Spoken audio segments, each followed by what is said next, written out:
Cale Verne had stopped counting the days since the last sunrise. The planet they called Nest was technically a rock in the Vordran system with no native name, no breathable air, and exactly one redeeming feature. It was just far enough from the Illyri front line that Command considered it low priority, which meant Cale and 6 other unlucky souls were posted there in a derelict listening station that hissed steam every time someone flushed. "Hey, Vern," crackled the voice of Corporal Jed Marin through Cale's wristlink. "You want the good news or the bad news?" Kyle adjusted his cracked visor and squinted through the dust storm pressing against the dome. "Is there a third option?" "Good news is I fixed the coffee printer." Cal straightened. "Seriously?" "Well, it now prints hot mud, flavored like regret. But yeah, technically coffee. The bad news is, Sector 9 radar just went full tap dance. Something big's coming in." Cale muttered a curse and turned toward the console. The flickering holograph sputtered to life, bathing the room in pale green. An object was approaching, fast, irregular trajectory, no IFF signature, and far too large to be friendly. He snapped on his helmet. "Unknown inbound, gear up, meet me topside." By the time Cale reached the upper deck, the dust storm had cleared just enough for visibility. He saw it then, a sleek, crescent-shaped craft spiraling through the clouds, trailing smoke and plasma leaks. It wasn't crashing. It was crash landing, controlled descent in the same way a drunk falling downstairs was technically dancing. The impact shook the ridge half a click out. Flame licked the sky. Kyle and Jed ran, boots churning up ash and black gravel. "Illyri design?" Jed panted, weapon drawn. "Has their flair," Cale replied. "Swoopy and impractical. I swear, if it's another one of their empty decoys, I'm filing a complaint." "With who?" "I don't know. The War Committee, my therapist, the Galactic Bureau of Pointless Alien Drama." The wreckage hissed and groaned like a wounded animal. Cale signaled for Jed to circle right while he approached head-on. Weapon raised, breath tight. The hull had cracked like a cracked egg, revealing a charred corridor glowing faintly. A figure stumbled from the smoke. Cale froze. She was tall, upright, covered in scorched armor, unlike any Illyri model he'd seen. She wasn't wearing a helmet, and her long, silver-black hair was matted with blood. But what caught him wasn't the weapon in her hand. It was her ears, long, sharply pointed, twitching slightly as though scanning for lies in the air. Kyle raised his rifle. She raised her hand. He hesitated. She said, with perfect standard, but a thick Illyri accent, "I require your immediate cooperation in a legally binding matrimony." Cal blinked. Behind him, Jed snorted audibly. "Did she just say, yes? Is this some kind of weird new tactic?" Kyle didn't lower his weapon. "Who are you?" "I am Commander Orenya of the Illyri Dominion. I have come alone without arms, and I am here to ask for your hand in marriage." A long pause. "Okay," Jed said. "I need coffee now." Kyle approached warily. "You're serious?" "Deadly." "That's not a great word to use in a marriage proposal." Orenya raised one elegant brow. "I failed to see the humor. This is a strategic proposition, a political solution to a conflict your people clearly lack the will to win by force." Kyle barked a laugh. "You crash into our territory, look like you walked off a war poster, and offer peace by way of matrimony? You'd prefer I continued the war? I'd prefer a little context before the vows." Orenya swayed slightly. She was injured. Kyle motioned for Jed to lower his weapon and stepped forward. "I'll take you in," he said, "but don't try anything clever." "I do not attempt. I succeed." "That's not reassuring." They brought her back to the station under heavy scrutiny. Inside, the airlock groaned like a dying whale. Cale locked her in the med bay and turned on the internal comms.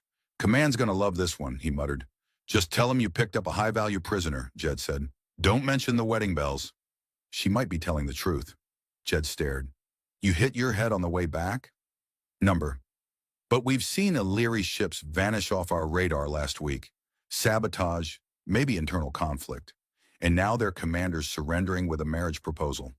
Or," Jed said, "she's an elite assassin sent to lull you into monogamy and then stab you."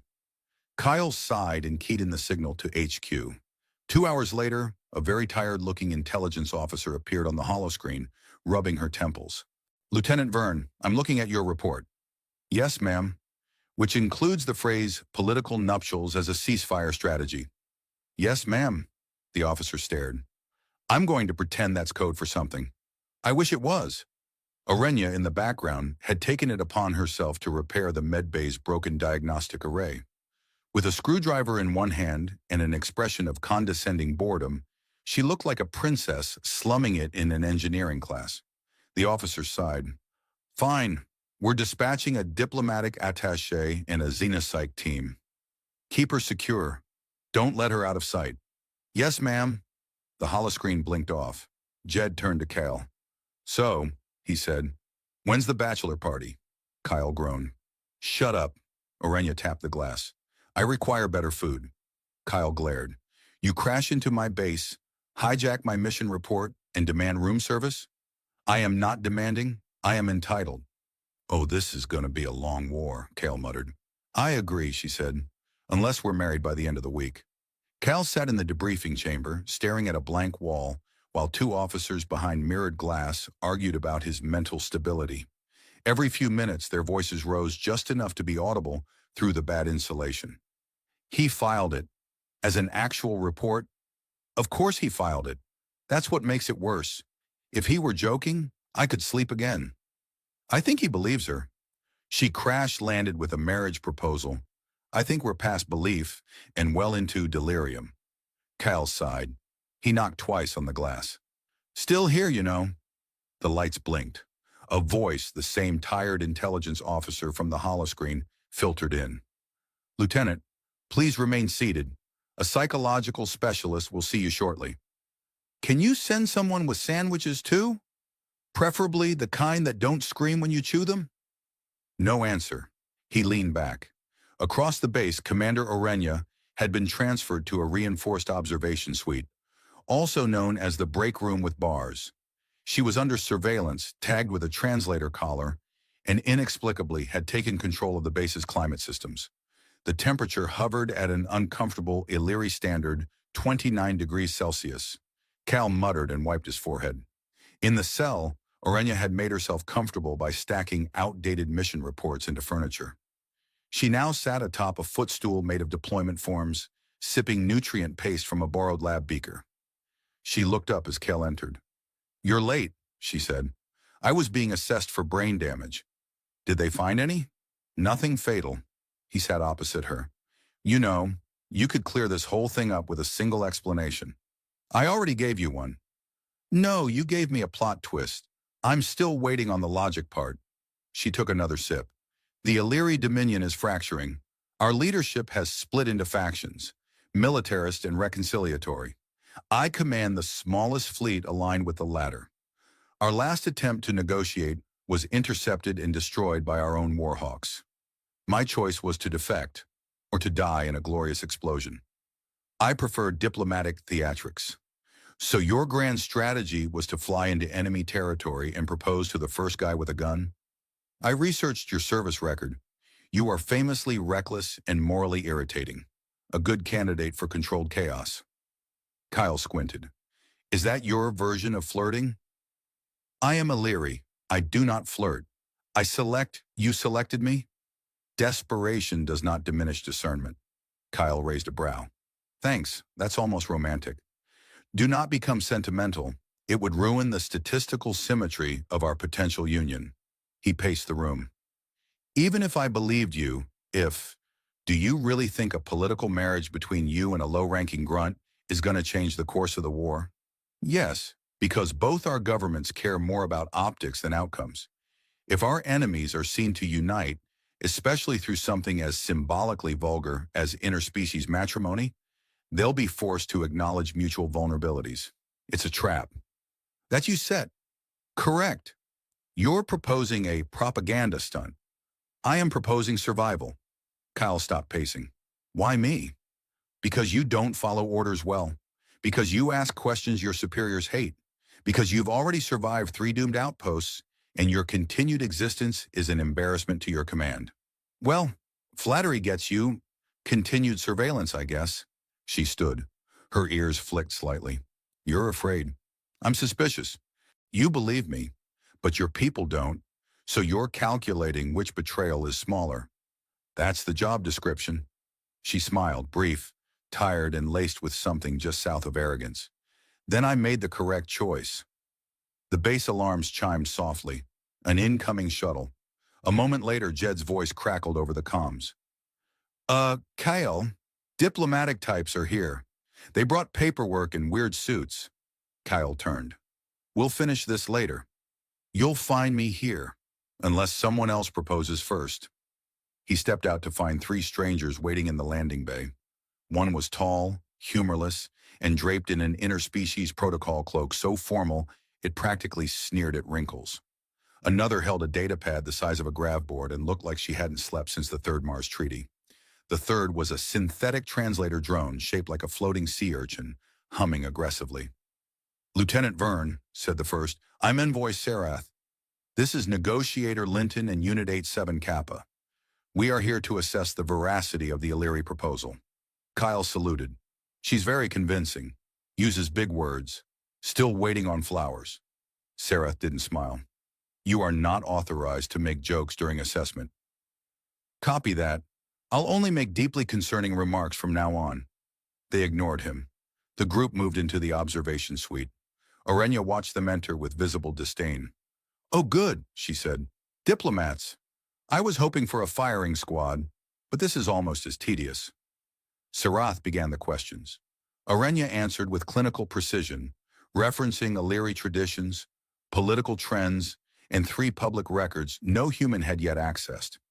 She even produced an Illyri Alliance contract draft that somehow bore Kale's name, spelled incorrectly, but impressively forged.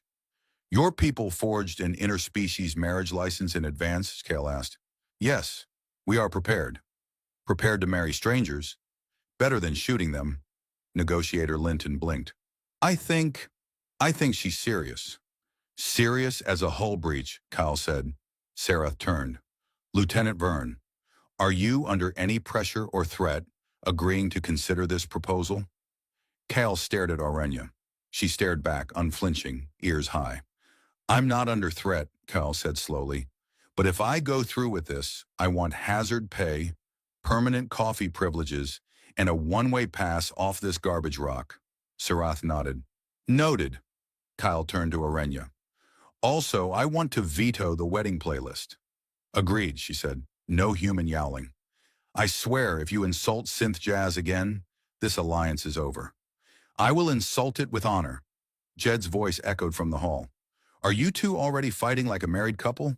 Kel sighed. It's going to be a long engagement. Better than a short funeral, Orenya said. And for the first time, they both laughed. The station's mess hall had never hosted a diplomatic summit before. It wasn't exactly designed for that purpose. It had 3 cracked chairs, a table that listed slightly to the left, and a vending machine that occasionally groaned like it remembered being a warship in a previous life. But now it had banners. Someone had printed them. Unity through matrimony was written in 3 languages, 2 of which were barely legal in galactic space. Kyle sat at the head of the table, staring at a document labeled Preliminary Bonding Accord, which might have been a marriage contract or might have been a recipe for stew, depending on where you started reading. Across from him, Orenya held a cup of human tea at arm's length like it might explode. She sniffed it, snorted, set it down without drinking. This smells like moss and failure, she said. It's chamomile, Kel replied. You're supposed to drink it when you're stressed. I have declared war on more relaxing things than this. Envoy Sarath cleared his throat. Let's begin with mutual intentions. Commander Orenya, please confirm again. Your proposal is one of political symbolism, not romantic attachment. Correct. And Lieutenant Verne, you are consenting to the potential union for the sake of de-escalation and diplomatic outreach. I've had worse first dates. That's not a confirmation. It's also not a denial, Orenya interjected. He agrees. He is simply allergic to direct answers. That's military training, or primitive instinct. Jed entered carrying a tray. I brought snacks, he said. They're labeled edible, but I wouldn't bet limbs on it. Kyle leaned over and grabbed a cube. You're supposed to be on monitoring duty. I am. I'm monitoring the diplomatic process. Also, the slow breakdown of your emotional stability, Kale chewed, tastes like printer toner. That's because it is printer toner, Orenya said without looking. The replicator is miscalibrated. Your protein settings defaulted to industrial solvents. Sereth sighed. Let's refocus. Commander, how does your faction within the Illyri Dominion intend to react if this union is formally acknowledged? They will treat it as precedent, a symbolic alliance. It will encourage those who favor integration over annihilation. And the militarists? They will be furious, possibly murderous. Kyle shrugged. So, business as usual. They might deploy assassins. Let's not get ahead of ourselves. You underestimate Illyri wedding traditions. Sereth tapped the table. Enough. We need formal proof of intent. A pre-bonding trial is standard for interspecies union law. You will undergo a joint mission, a field operation monitored remotely. If successful, we'll move to phase 2. Cal blinked. A field mission? You're sending the almost married couple on an away mission before the honeymoon? This is the honeymoon, Orenya said flatly. Jed leaned over. Do you get to keep the diplomatic immunity if one of you dies? Kyle glared. That's not a helpful question. Orenya answered anyway. Only if he dies first. The next day, Kyle found himself in a dropship hurtling through low orbit toward an abandoned Illyri forward post buried in the polar mountains of Mira 6. The location was chosen for its neutrality, which apparently meant freezing winds, malfunctioning comms, and a 74% chance of avalanche. Orenya sat beside him, checking her gear. Her armor was sleeker than anything human issue, but she'd attached a human unit patch to the shoulder, upside down. You know that's inverted, Kyle said. It's a symbol of surrender. It's supposed to be a symbol of teamwork. Then perhaps you should surrender to my team. He checked his rifle. Just to be clear, we're supposed to secure the site and transmit data from the black box? Correct. Simple retrieval. Low risk. Which means it'll go wrong. Undoubtedly. The ship landed with a hiss. The doors opened to a blizzard. Visibility was maybe 4 meters. Cal activated his HUD overlay. Orenya stepped out first, her silhouette vanishing almost instantly into the snow. Cal followed, trudging after her beacon. They moved through the ruins of the outpost, half-buried domes, shattered pylons, and long-dead drones. Orenya moved like she remembered the layout. Cal's teeth chattered. The wind howled like it was personally offended by their presence. Tell me something, he said over the comms. Why marriage? Couldn't you just defect and hold a press conference? Too subtle. The Illyri do not respond to nuance, but drama, they understand. So you staged an interstellar soap opera? With political stakes. Kale climbed over a beam. Is this how Illyri court people? Public announcements and targeted propaganda? Usually there are duels. Romantic. They're ceremonial. Still, your people call it dating, but I fail to see the difference. They reached the core chamber. The black box was there, blinking faintly, encased in frost. Orenya began decrypting.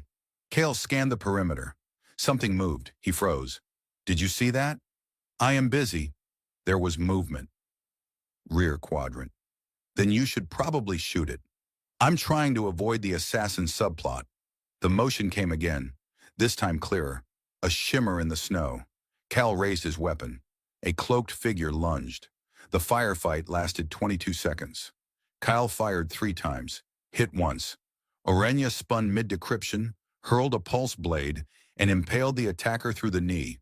They collapsed, screaming in an Illyri dialect that sounded like swearing and sobbing in harmony. Cal approached cautiously.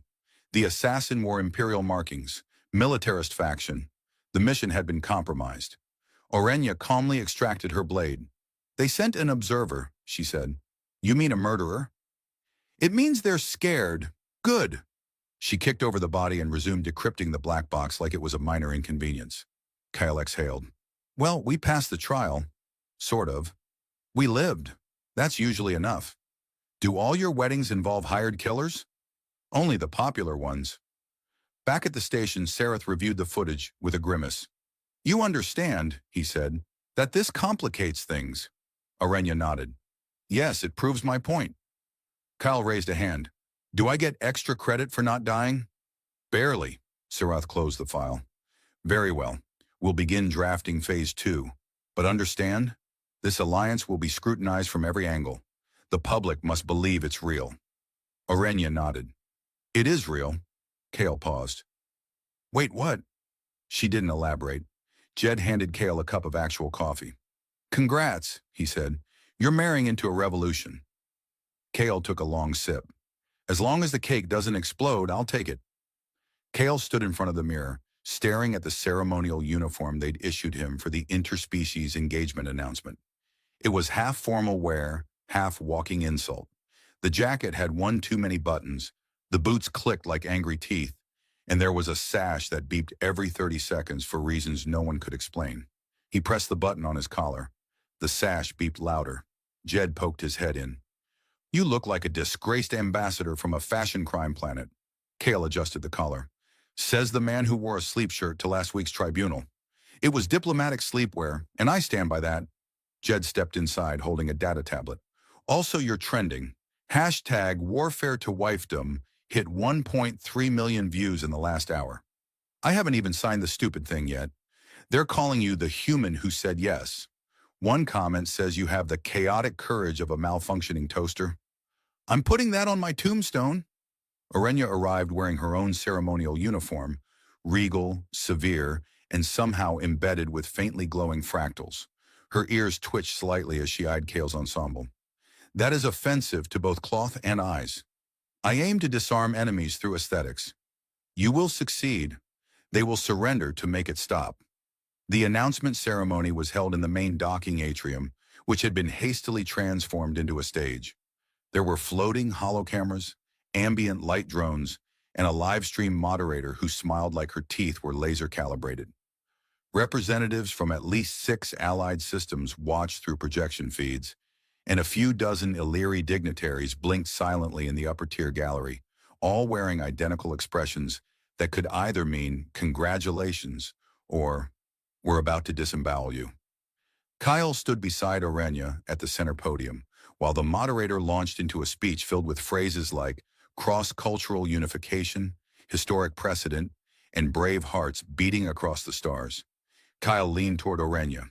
Is this what it felt like when your species first invented lying? I believe they called it diplomacy. When it came time for the couple to speak, Orenya stepped forward without hesitation. In the spirit of survival and shared sovereignty, I, Commander Orenya of the Illyri Dominion, consent to the pre-bonding accord with Lieutenant Calvern. May our union serve as a reminder that sometimes mutual irritation is more productive than mutual destruction. There was polite applause from the humans. The Illyri didn't move. Kyle stepped up. The light drones adjusted to spotlight him. I'm not a diplomat. I shoot things and usually regret it later. But if marrying the most confusing person I've ever met helps end a war, then sure, why not? Besides, I've dated worse. At least this one comes with a ceasefire. The human audience laughed. The Illyri continued to stare. Later, back in his quarters, Kale peeled off the ceremonial jacket with the sigh of a man who had survived fashion-based trauma. Orenya stood in his doorway, arms folded, watching him like a scientist observing a slow experiment. You didn't entirely embarrass us. I lived a surprise. The crowd liked you. Some of them blinked. I think that counts. They recorded your speech and have begun quoting it on Illyri social networks. You're now referred to as the human with the coward's charm. I'll have that printed on a mug. They sat across from each other in the tiny common area. Between them, a datapad projected several documents, political contracts, timelines, legal frameworks, and one line marked Joint Residential Adjustment Protocol. Cal tapped it. So, they want us to move in together? Cohabitation. It increases perceived authenticity. And if I snore? Then I will sedate you. He grinned. That's marriage material right there. Orenya tilted her head. Why did you really say yes? I told you, ceasefire, political optics, diplomatic duty. I want the reason you didn't say out loud. Kyle hesitated. Because when I met you, you pointed a plasma weapon at me and asked me to marry you. That's probably the most honest interaction I've ever had in this war. Orenya said nothing. She stood. Pack your gear. We're being relocated. To where? The diplomatic quarters on Arc Station 6. Full surveillance, high security, and a shared domicile. Romantic. Architecturally oppressive, but functional. As they boarded the transport shuttle, a new report flickered across the comms. Illyri militarist forces had intercepted 3 supply convoys en route to the truce zone. No casualties, but the message was clear. Opposition was mobilizing. Orenya stared at the report. They're accelerating. They think we're bluffing. Then we will continue to confuse them with sincerity. Cal leaned back in the shuttle seat. At this rate, I'll be writing love poems just to mess with their intelligence units. I've already started a list of topics. Include weapon metaphors. I'll make it rhyme. They'll never recover. The shuttle ascended into orbit, headed toward Arc Station 6, where they would be watched, analyzed, and likely psychoanalyzed by every alliance interested in either preventing or profiting from the Union. Kyle closed his eyes. Orenya remained alert, her hand near her sidearm. Wake me if someone tries to sabotage our fake marriage, Kale muttered. Understood, she said, but it won't remain fake for long. He cracked an eye open. What? I meant politically. Right, she smiled faintly. Unless you start writing poems. They'll be terrible. Then we're doomed. Arc Station 6 had the aesthetic of a diplomatic bunker and the charm of a tax office inside a black hole. Its walls were reinforced with plasma-dispersing alloys. Its air was recycled through no less than 12 purifiers, and its AI system monitored vital signs, aggression levels, and, somehow, romantic tension. Kel suspected it had started shipping them weeks ago. Their quarters were small, polished, and filled with passive-aggressive furniture that subtly adjusted its height when one of them sat down too fast. Orenya called it domestic psychological warfare. Cal just called it annoying. The only privacy came from the bathroom door, which whistled when locked, as if disappointed. Their cohabitation schedule was regulated to the minute. Mealtimes were shared, debriefs were logged together, and their sleeping arrangement had been labeled symbolic spatial proximity, meaning 2 separate beds, 6 feet apart, under a camera that blinked every 20 seconds like a voyeuristic metronome. Do you think they think we're in love yet? Kyle asked one evening, holding up the latest intel report. Orenya did not look up from calibrating her retinal drone. Statistically, human bonding behavior requires some variation of shared suffering, vulnerability, and processed sugar. You've so far only supplied sarcasm and 3 protein bars. I've got a 4th bar in the drawer. Then we're saved. The sabotage attempts began on day 5. First, it was a systems glitch that redirected their diplomatic mail to a cargo dock on the wrong moon. Then, a med drone delivered contraceptive implants programmed for different species entirely. On day 8, the station AI tried to play romantic music whenever they were within a meter of each other. Orenya hacked it within 6 minutes and replaced the playlist with battle chants from her homeworld. Cal never admitted he liked them. The real threat came 2 days later. An Illyri military delegation arrived unannounced. 3 high-ranking officials, all in full regalia, none of them smiling. They demanded a private audience with Orenya. Cal listened from the hallway. That didn't technically violate protocol. It merely grazed it. You shame your lineage, one of them said. To bind with a human, a soldier of dust and rust? Better than binding with a fossil, Orenya replied. You still have a chance to denounce the farce. We will support your return to command, quietly. I do not require secrecy, only clarity. This war is no longer strategic. It is stubbornness dressed in armor. You forget your blood. No, she said. I remember it every day. That's why I'm ending this. Later, Kale found her alone in the observation ring, watching a gas giant rotate below. They offered you a way out, he said. Yes. You didn't take it. No. You like me that much? I like peace that much. He leaned against the rail. That almost sounded romantic. I'm evolving. That night they received word. The Dominion's outer ring had voted. With narrow margin, the Union had been accepted as precedent, not a surrender, a beginning. Humans, for their part, had already made it a media event. There were commemorative mugs, tactical wedding favors, and at least one unauthorized musical adaptation. The official ceremony was smaller than expected. Just a single chamber, a few allies, 2 witnesses, and the AI who insisted on officiating since no living authority had both Illyri and Terran jurisdiction. Do you, Kyle Verne, it intoned, consent to this cross-factional co-bonding under Clause 17 of the Unified Accord in subsection 9 of Emotional Treaty Law? I do. Do you, Commander Orenya, consent to the same under joint representation of your lineage and the military faction known as the Silver Comet? I do. The AI paused. Then I now declare you union partners. Commence political affection. Later during the private reception, held in their quarters with a bottle of confiscated victory wine and a cake that tasted faintly of iron grease, Cal raised his glass. We survived a war, 2 assassination attempts, in a room with no windows. And somehow, you're still here. Orenya touched her glass to his. You grew on me, like a fungus. I'll take it. Their official duties expanded after that. Joint missions, diplomacy tours, a series of public holo recordings titled Enemies to Entente, a love story with lasers, which Kyle insisted was too long, but Orenya claimed was statistically compelling. One night, weeks later, they returned from a summit to find a single message waiting. It was from the same Illyri delegation who'd once tried to dissuade Orenya. You changed something, the message said. Whether it survives is up to you. Kale looked at her. So, are we a movement now? Just a couple, she said, making history by accident.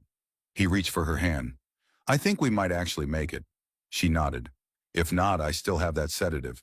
And somewhere far above or far below the sectors still steeped in conflict, the galaxy spun on, still imperfect, still fragile, but with one less war to fight and one more story that no one had expected. If Theo had known that a simple word like sweet would send an alien officer into full-color panic mode, he might have opted for silence and let his mouth stay busy chewing the purple, mildly wiggling snack Zan 3 had insisted was harmless and joy-producing.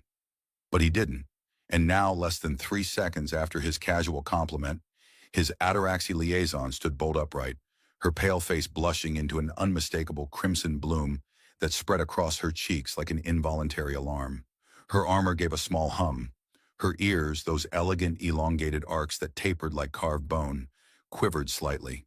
Then came the explosion. What? Theo blinked. He'd said it in English. Not in Standard. Not in the Ataraxy dialect she preferred. Just a casual, throwaway Earth phrase. I just said you're sweet, he replied, hands lifting instinctively in defense.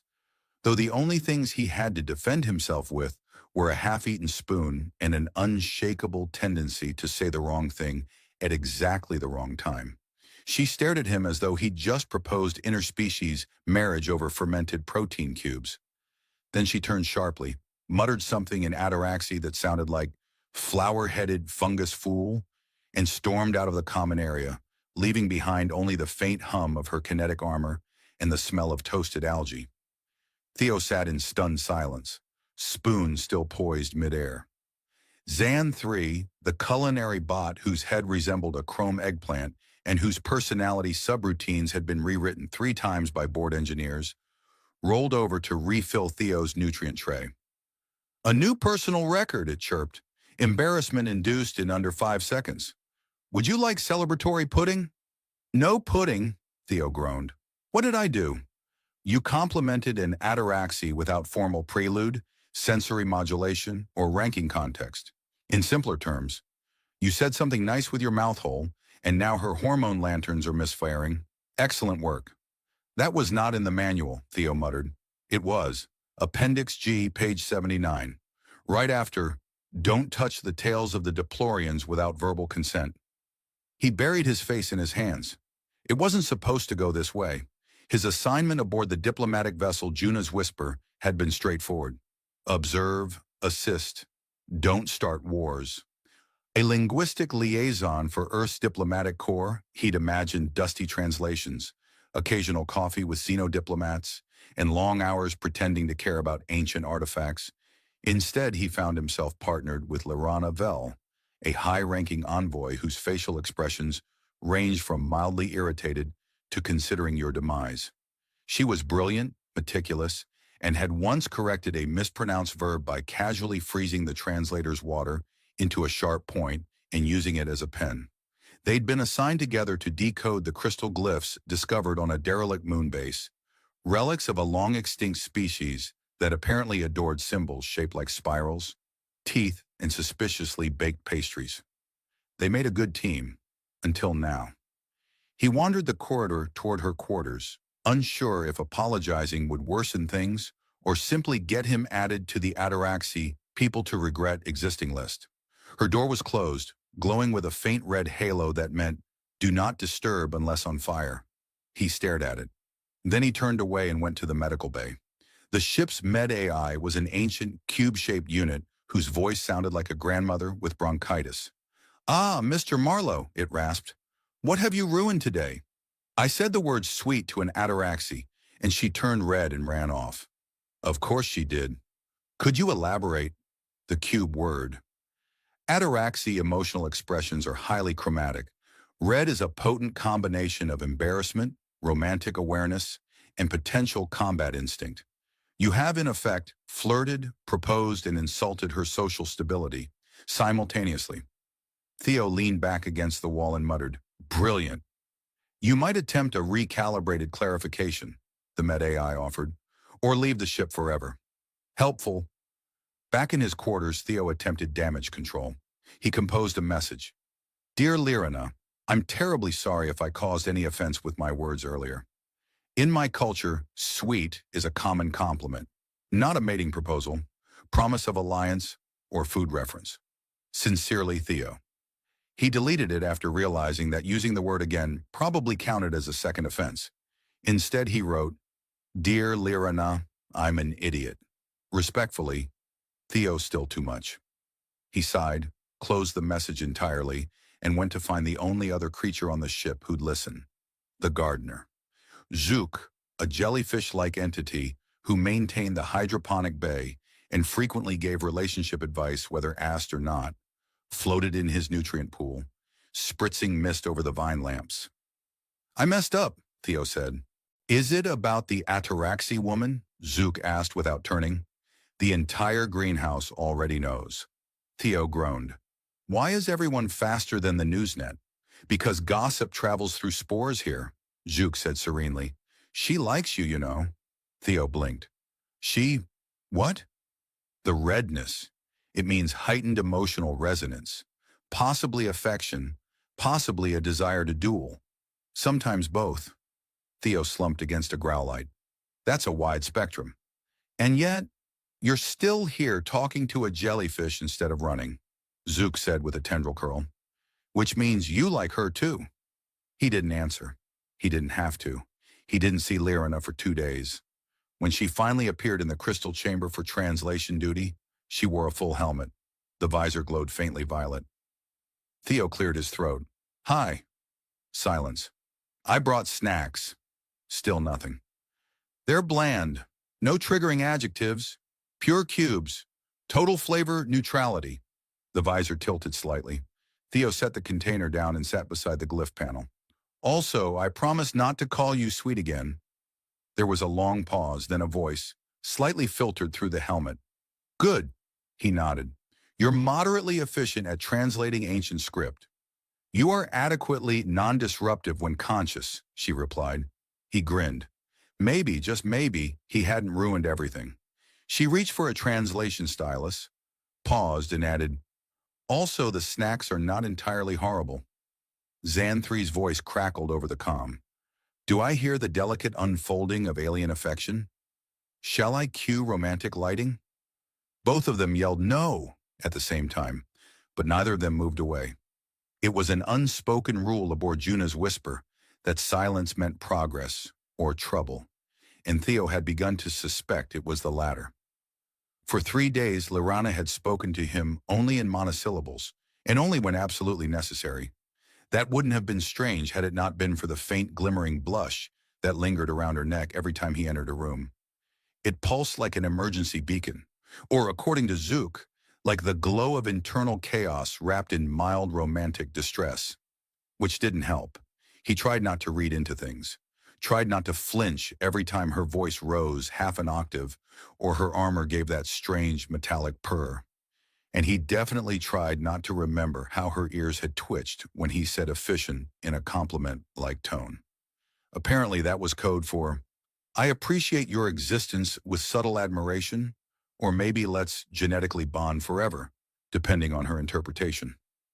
That morning he arrived early to the glyph chamber, hoping to decode more than just alien spirals.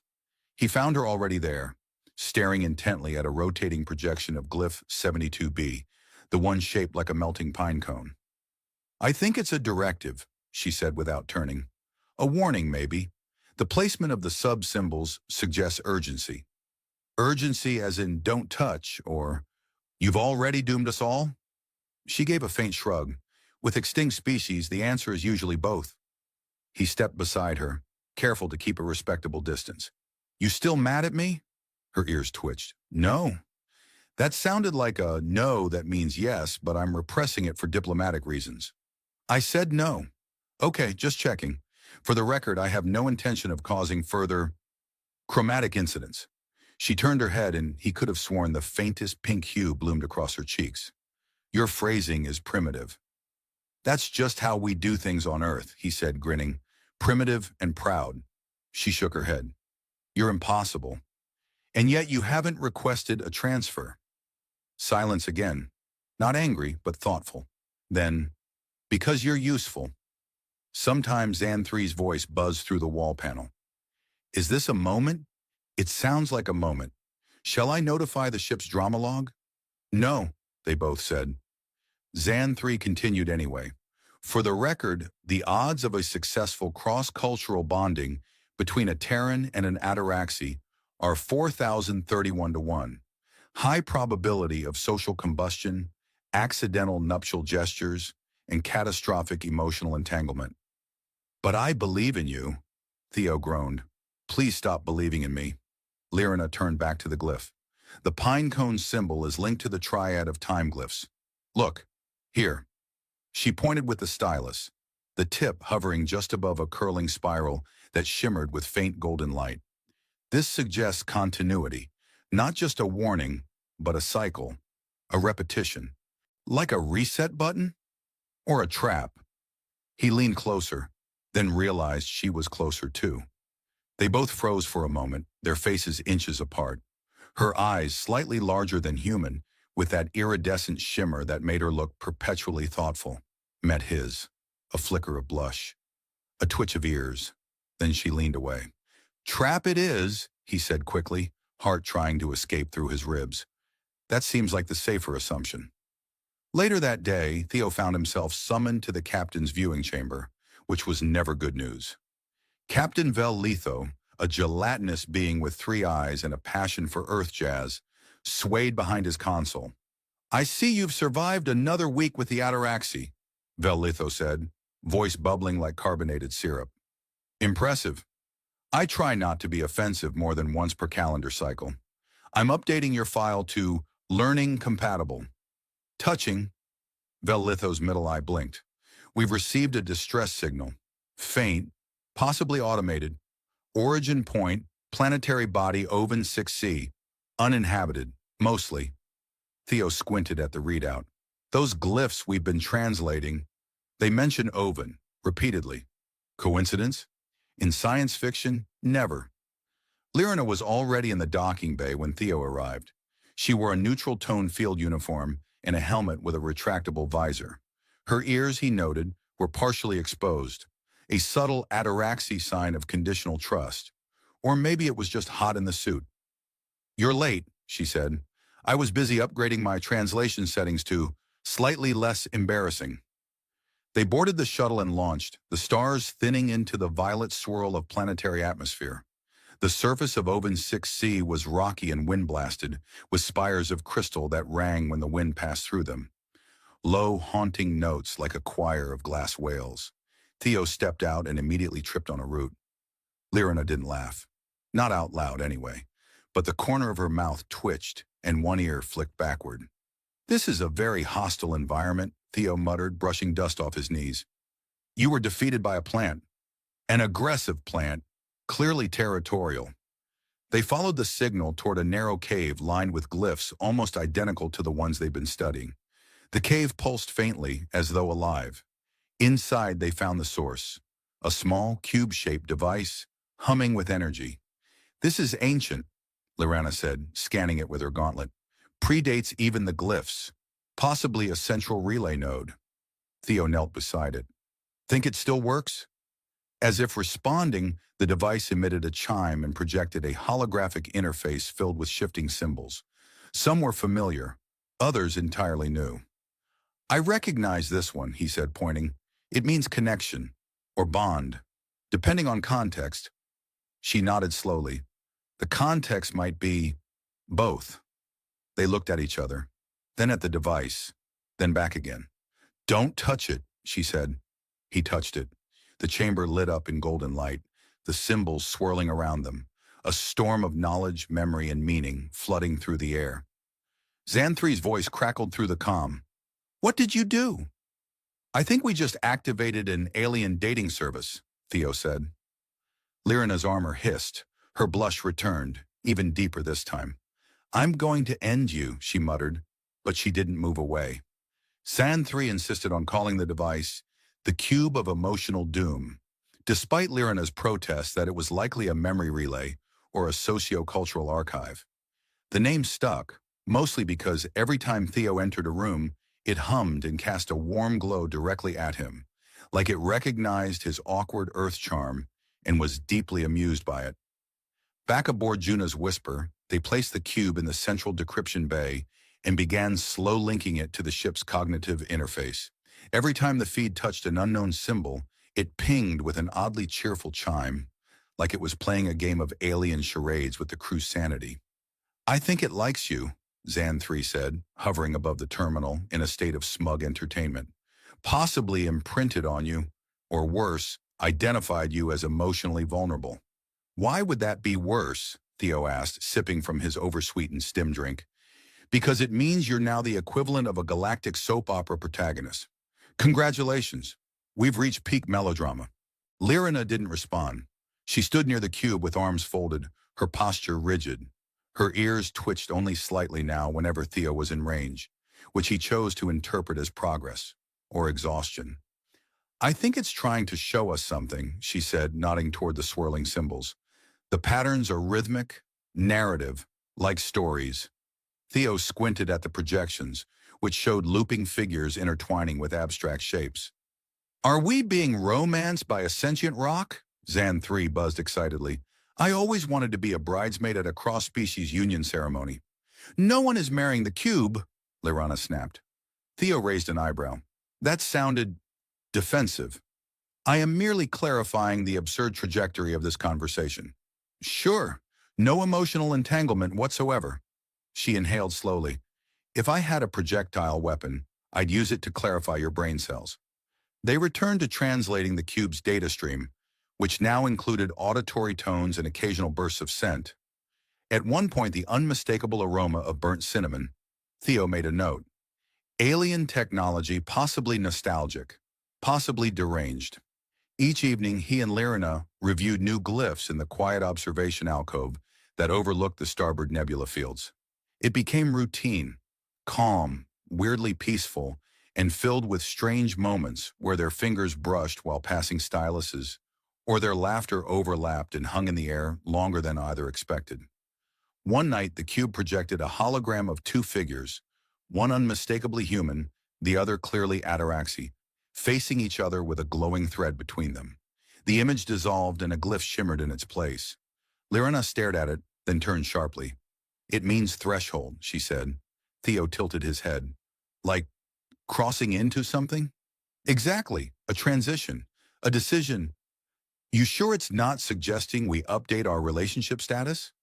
Her blush arrived in a flash, coloring her neck and jaw. "You trivialize everything." "I process through comedy. It's either that or mild screaming." Later, when Lirina was in the strategy chamber and Theo was supposed to be asleep, he returned to the decryption bay. The cube pulsed faintly as he approached. "Okay," he whispered, "just between us. Are you matchmaking?" The cube emitted a soft chime. That's not a no. The next day, Velletho summoned them again. The cube's energy fluctuations had been detected from a neighboring star sector. An Ataraxy vessel was on approach, and its commanding officer had requested immediate access to the artifact. Lyrana went silent at the mention of the ship's name, Vareth's Light. Theo noticed. Old friends? Old judgments. Within hours, the Ataraxy ship arrived, sleek in silver with fractal etching along its hull. Its captain, Velnsor, beamed aboard with 3 attendants and the expression of someone who expected applause. Lyrana, he said, performing the formal ear tilt of acknowledgement. You haven't destroyed anything recently. Impressive. She returned the gesture with minimal enthusiasm. Veln. Veln's gaze shifted to Theo. And the human. The one who tripped on a root and reactivated an ancestral beacon of emotion. Fascinating. Theo smiled weakly. It's a gift. The formal meeting was tense. Veln insisted the cube be returned to Ataraxy High Command. Lyrana countered that the device had already initiated a cognitive bond with a multi-species vessel. Protocol dictated continued study on board Juna's Whisper. Theo tried not to chew his fingernail but gave up midway. I propose a demonstration, Veln said, gesturing toward the cube. Let it decide. Activate it now, in the presence of both parties. Everyone looked at Theo. I swear, if this thing proposes to me in front of an audience, I'm going to file a report with HR. He stepped forward, touched the cube again. It flared, bright and golden, projections spinning around the room, figures interlocked in dance, symbols of unity and divergence, looping trails of memory. At the center of it all was the threshold glyph again, now pulsing, and beside it, a new glyph.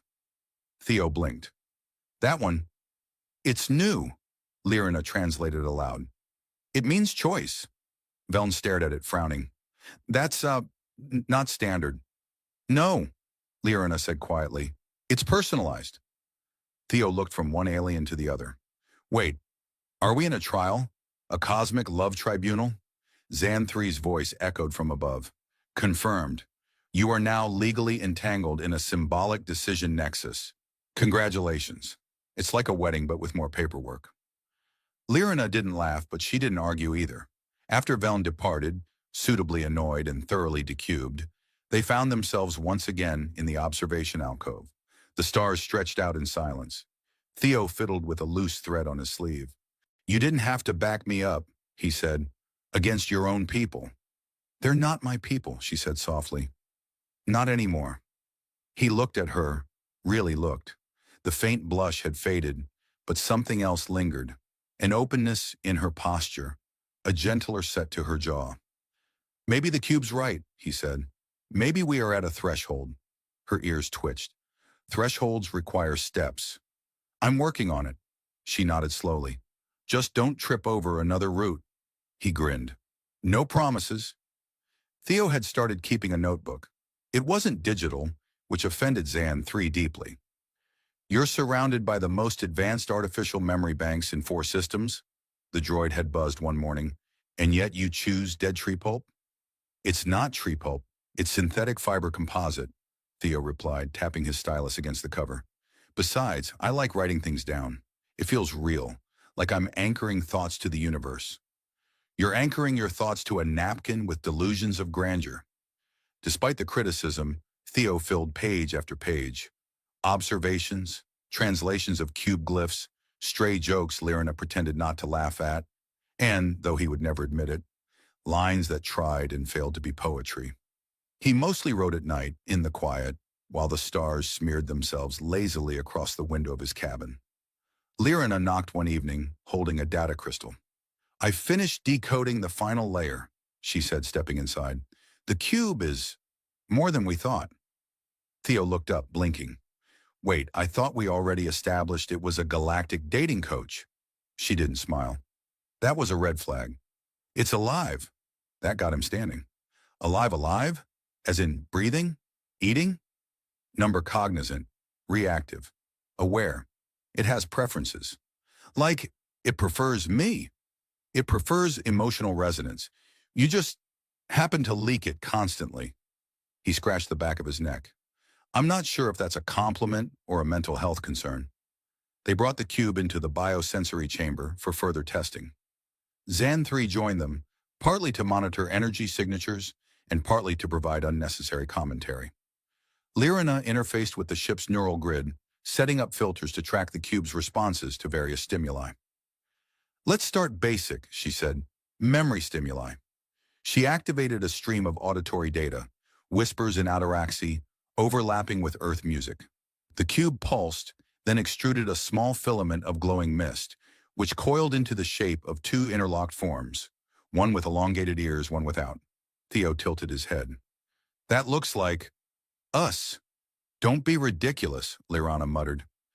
Zan 3 emitted a delighted warble. "It's definitely you.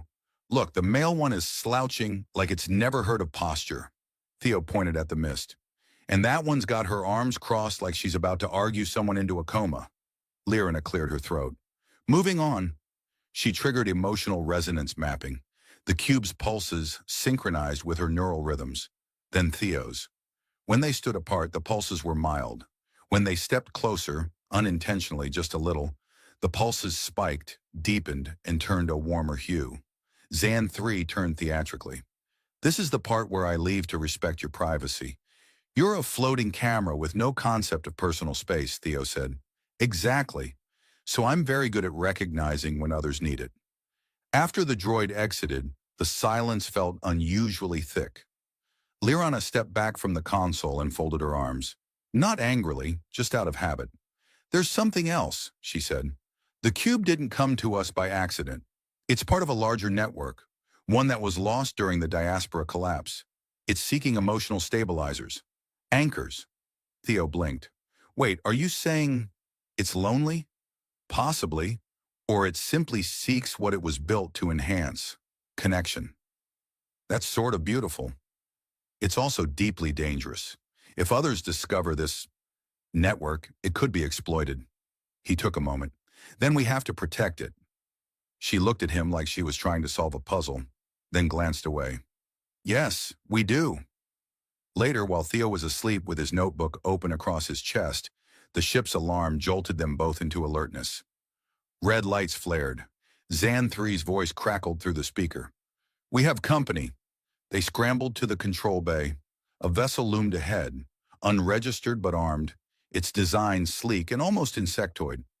"Pirates," Lyrina muttered. "Specifically mind-tappers. They track emotional anomalies to find rare tech." Theo stared.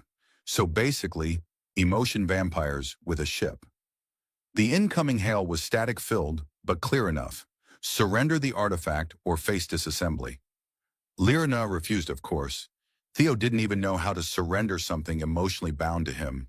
The cube pulsed again, more rapidly this time, as if nervous, or preparing. "They're trying to breach the shields," Zan 3 said. "I've rerouted the core, but we can't take a full hit." "Wait," Theo said, stepping closer to the cube. "What if we let it respond?" "You want to weaponize a lonely emotion ball?" "Not weaponize, let it defend itself." The moment he touched it again, the cube expanded. Not physically, but in light and presence. It radiated warmth and began emitting frequencies that overloaded the pirate vessel's scanners. The enemy ship faltered, stumbled, then peeled off course like a confused animal sniffing something it didn't like. Zan 3 chirped. "They've disengaged. They left. Confused. Possibly afraid." "That's a new one." Theo let out a slow breath. "Good cube." Lyrina stepped beside him. "It chose you again. You realize that?" "I think it chose us. I'm just louder." She didn't argue. That was new. She also didn't step away. For the first time in cycles, the ship was quiet again. Lyrina didn't return to her quarters. Neither did Theo. They sat near the cube, which now glowed softly, contentedly. He opened his notebook again. "Are you going to write about this?" she asked. "Maybe. If I can find a word that rhymes with panicked, emotional, sentient cube." "That seems unlikely. That's what makes it poetry." She reached over and slowly, awkwardly, took the stylus from his hand. "Maybe I'll help this time." His grin was as wide as the nebula outside the window. Lyrina had never been to Earth. She'd studied its biology, memorized its fractal languages, Even once spent an entire week trying to eat spaghetti with a spoon because a cultural primer mislabeled utensils. But now, standing under Earth's moonlight with Theo, she realized nothing in her data banks had prepared her for actual humidity. "Why is the air wet?" she muttered, pinching her sleeve. "Is your planet leaking?" "It's called dew. It's romantic. It's clammy." They walked down a quiet street in what Theo insisted was a small town, but Lyrina suspected was merely a larger suburb pretending to be quaint. The cube hovered behind them, disguised by a holographic shell in the shape of a floating backpack, with what Theo called stickers of ironic rebellion. The Galactic Diplomatic Corps had finally declassified the cube, after multiple hearings, 2 psychic standoffs, and 1 incident involving a hyper-empathetic jellyfish species bursting into song. As a compromise, the cube would remain under neutral supervision which somehow had been assigned to Theo and Lyrana jointly. "I still think it's suspicious that they gave us full custody," she said. "You hacked their interstellar translator to make everyone sound like they were underwater for 6 hours," he replied. "I think they just wanted you off the premises." It was a necessary demonstration. They stopped in front of a strange old building with tall iron gates and glowing signage. "This is where you wanted to take me?" she asked. "It's a drive-in theater," he said proudly. "We watch moving images from our vehicles." "We're not in a vehicle. We improvise." The movie was a restored version of a romantic comedy from the early 21st century. It involved misunderstandings, declarations in the rain, and a scene where 2 humans ran through an airport without security stopping them, which Lyrina declared was pure fantasy. As they sat on the hood of a borrowed car, wrapped in a blanket and arguing about whether the protagonist's relationship was emotionally sustainable, the cube began to glow, slowly, warmly. "It's resonating again," she murmured. Theo nodded. "It does that when you insult my movie taste." "No, it's more than that. It's stabilizing. It's grounding itself. It's bonding to the moment." He looked at her. She looked at him. "Are we the moment?" he asked. "That may be the cheesiest thing you've said all month. But you didn't deny it." She turned away, though her ears flushed in a telltale shade of lavender. "Let's just say it has chosen wisely." The next morning they returned to the ship, still technically on loan from the Intergalactic Relations Board, though Zan 3 had begun calling it home in his status updates. "Ah, welcome back," the droid chirped. "I assume the human tradition of watching primitive mating rituals via light projection was satisfactory?" Theo rubbed his eyes. "We call it a date, Zan, and yes, it was satisfactory. I calculated a 93% chance you would return with increased hormonal bonding. The other 7% involved one of you being arrested for public emotional display." Lyrina ignored the commentary. "Prepare for hyperspace. I want to visit the coordinates we found in the cube's archive. The ones marked with that symbol." She pointed to a looping glyph. It had appeared several times, always in places where the cube's pulse had slowed. Places of silence, perhaps, or rest. Theo leaned against the console. "Think we'll find others like it?" "Maybe. Or maybe we'll find the reason it existed in the first place." The ship hummed, the stars stretched, and the universe unfolded like a ribbon. Days later, they arrived. There was no station, no signs of civilization, just a drifting field of crystalline structures, shattered, silent, glinting in the void. Remnants of something vast. The cube pulsed, slow and reverent. "This was a network node," Lyrina whispered. "It connected others. But now, it's just echoes." Theo floated beside her in the observation pod. "Then maybe we help it rebuild. One connection at a time." She looked at him, the human who had once called her sweet without knowing it meant anything, who had stumbled through her culture like a toddler in a museum, knocking over metaphors and tripping on nuance, and somehow made her feel seen anyway. He'd grown too, from nervous chatter to quiet strength, from frantic jokes to intentional ones. He still said dumb things, of course, but now he said them with heart. "Maybe we do," she said. They sent a signal into the remains. A simple transmission. No demands. No agendas. Just a message of presence, of understanding, of intent. The cube responded, not with color or sound, but by settling, calming, as if at last it had found a still point in the chaos. Back aboard the ship, Lyrina sat across from Theo at the small table that had once served as a makeshift language lab, debate zone, and snack dispenser hub. Now it was just theirs. "Do you think," she asked, sipping from a cup of something approximating tea, "that our species are even remotely compatible long-term? Genetically, probably not. Socially, barely. Metaphorically, we're killing it." She smiled. "No, really," he continued. "You challenge me. I challenge you. We argue about everything except the one thing we agree on, which is that somehow, despite logic, distance, and interspecies regulations, this works." She tilted her head. "You are sweet." His eyes widened. "Wait, did you just say that deliberately?" "I did." And she turned red. This time neither of them ran.